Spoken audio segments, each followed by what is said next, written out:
আসসালামু আলাইকুম। আমরা এখন এসেছি রানী ভিক্টোরিয়ার যে বাসভবন, হ্যাঁ? ভিক্টোরিয়া মেমোরিয়াল কলকাতার ঐতিহ্যবাহী একটা স্থান। আজকে আপনাদেরকে এটি ভিজিট করে দেখাবো। এখানে কি রয়েছে? তো চলুন আপনাদেরকে এখন দেখাই। তো এখান থেকে শুরু করি। এখানে খুব সুন্দরভাবে আ একটা চিত্র দেখা যাচ্ছে এবং এই চিত্রের ইতিহাস কি এখানে খুব সুন্দরভাবে দেখা যাচ্ছে এবং কিছু এখানে লিখা আছে, একটু পড়ে নিবেন। খুব সুন্দর এই রানী ভিক্টোরিয়া মেমোরিয়ালটা। এখানে আরো কিছু লেখা আছে। এই যে চেয়ার কুরসি, এখানে রানী ভিক্টোরিয়া আ বসতো। এটা একটা মিউজিয়ামের মতো করে আ করা হয়েছে। এখানে তলোয়ারগুলো দেখতে পাচ্ছেন আপনারা।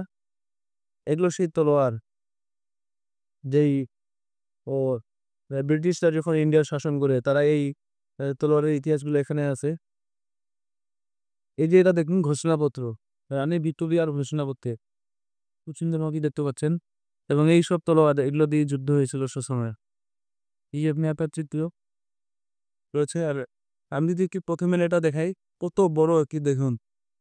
এখানে খুব সুন্দর এই যে এখানে রানী ভিক্টোরিয়ার একটি মূর্তি স্থাপন করা হয়েছে। রানী ভিক্টোরিয়ার মূর্তি স্থাপন করা হয়েছে এখানে।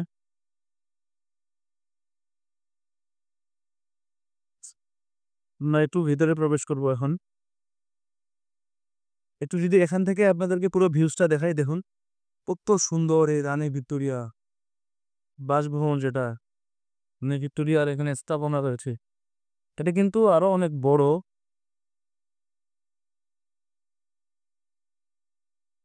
লর্ড ক্লাইভ, আমরা যে বইয়ে পড়তাম লর্ড ক্লাইভ, এই সেই ব্যক্তি লর্ড ক্লাইভ। এখানে তাদের সেনাপতি সৈন্যদের এই সেই আগ্নেয়াস্ত্র যেটা দিয়ে তারা বোমা নিক্ষেপ করত যুদ্ধের ময়দানে, এই যে এটা। খুব সুন্দর দেখতে। সেই প্রাচীনকালের। আমি যদি আরেকটু আপনাদেরকে ভিজিট করে দেখাই, এখানে কিছু তথ্য আছে, হ্যাঁ? আ আয়রন, নাভাল গান আয়রন। এখানে আরো কিছু অস্ত্র লক্ষ্য করা যাচ্ছে। দেখুন একটু অস্ত্রগুলো। কত সুন্দর হয়েছে ঢাল। এইসব অস্ত্র দিয়ে তারা সবসময় তাদের আত্মরক্ষা করত। এখানে কে কোনটা অস্ত্র ব্যবহার করত এবং কত ইঞ্চি কোন মডেলের, এখানে কিন্তু অস্ত্রগুলোর পাশেই ও এখানে সুন্দরভাবে দেয়া আছে। এই সেই বললন, ঢাল, ওগুলো দিয়ে তারা যুদ্ধ করত। এই বাসটাও খুব সুন্দর। এই পাশে আরো আছে, একটু পরে আপনাদেরকে দেখাবো। একটু যদি এখানে লক্ষ্য করেন, সেই প্রাচীন বই এবং আল কুরআন এবং বিভিন্ন কোরআনের আয়াত যেগুলো স সংরক্ষিত রয়েছে এই জাদুঘরে। এখানে কিছু নথিপত্র আমরা দেখতে পাচ্ছি। এটা হলো মহাভারত, ভবপুরাণ। হিন্দুদের এই পুরো বইটি এখানে আছে। আরেকটু যদি দেখি, এখানে আপনারা দেখতে পাচ্ছেন কত সুন্দর এই যে আল কুরআন, এই যে ওখানে আছে আল কুরআন। কি দেখি আপনারা একটু বসে ঘুরিয়ে। ওখানে রয়েছে আল কুরআন। যদি লক্ষ্য করেন ভালো করে থাকবে। তাদের সেই ইতিহাস, সুলতানি আমলের যে ইতিহাস তারা এখানে লিখেছিল সেই সময়। এখানে আমরা আরো কিছু দেখতে পাচ্ছি তথ্য।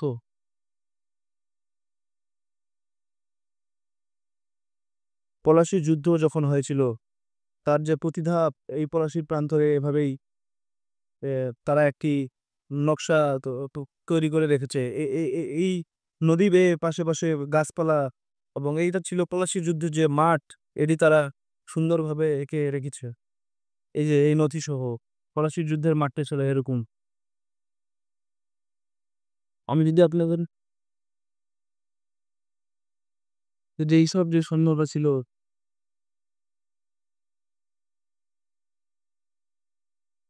তাদের জন্মসালসহ এই আগ্নেয়াস্ত্র দিয়ে তারা সেই সময় করত, যুদ্ধ করত। এটি যদি আপনাদেরকে দেখাই, এই যে দেখুন এই সেই অস্ত্র, অসাধারণ। আমরা যদি আরেকটু দেখি, এই সেই লর্ড লাইফ, হ্যাঁ? আরো কিছু অস্ত্র রয়েছে এখানে। সেই ১৭৫৭ সাল ব্রিটিশরা যখন এই বাংলায় রাজত্ব করে, তৎকাল বাংলায়। এগুলো সেই ইন্ডিয়ান অস্ত্র ছিল। বন্দুকগুলো দেখুন শুধু, অসাধারণ বন্দুক। নুড়িদেরকে দেখায় বন্দুকগুলোর নাম, মডেল তার পাশেই দেওয়া আছে। দেখুন এইসব বন্দুক বন্দুক দিয়ে ব্রিটিশরা তাদের শাসনকারী চালাতে।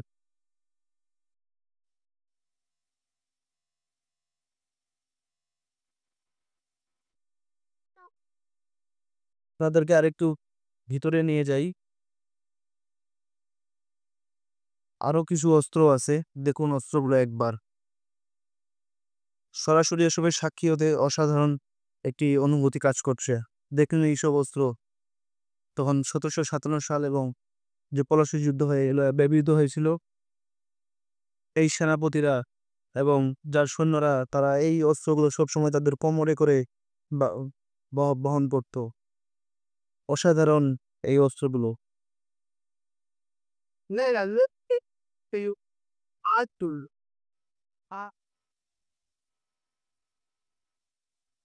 এগুলো তারা যুদ্ধের রণক্ষেত্রে ব্যবহার করত। সেই সময়ে উন্নত ছিল এপার বাংলা। আরো কিছু যদি দেখেন, এখানে যারা শাসন করেছিল এবং বিখ্যাত মনীষী তাদের ছবি এখানে দেওয়া আছে, তাদের ইতিহাস এখানে দেওয়া আছে। ইনি হলো স্বামী বিবেকানন্দ এবং ইনি হলো রবীন্দ্রনাথ ঠাকুর, হলো মদন মোহন মালভিয়া, বাল গঙ্গাধর তিলক,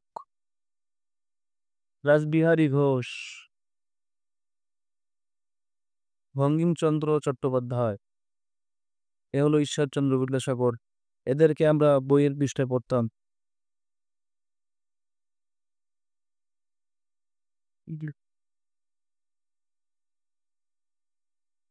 আরো কিছু বিখ্যাত মনীষীগণ আছে, এদের চিত্র এখানে রয়েছে এবং সেই যুদ্ধের সময় ব্যবহৃত এই অস্ত্র, আগ্নেয়গিরি অস্ত্র, সেই পুরাতন মডেলের ব্রিটিশ রাজারা এগুলোকে ব্যবহার করত।